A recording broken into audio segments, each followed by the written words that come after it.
So one of the things that you can actually do inside of Adobe Lightroom Classic is bring in videos as well. So to do that, I'm going to go around onto import, and then what you can do is you can see that select a source window opens up right here just like this. And from over here, I can actually go around onto the folder where I have my videos just like this. As you can see, I can go ahead and uncheck it and go ahead and select out the videos that I want to import right here just like this.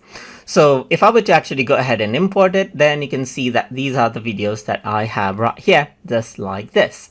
So if I were to go to the develop module, it says the video is not supported in develop. That is because video is not supported for all the detail controls that we have for images. But I can actually go around onto this video, go for one screen preview. I can go ahead and play this out to preview it.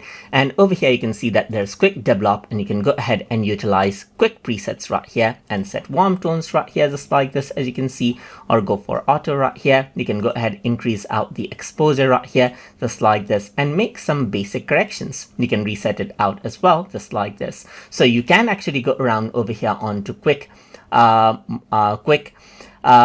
module right here and make some basic correction right here. And it does show up right here in slideshow as well, just like this, as you can see. So if I were to actually go ahead and preview, you can see the video over there as well. And that is how you can basically work with video inside of Adobe Lightroom Classic as well. Although Lightroom Classic is not designed to handle videos, you can actually make basic slideshows and make basic corrections with it, as you can see right here.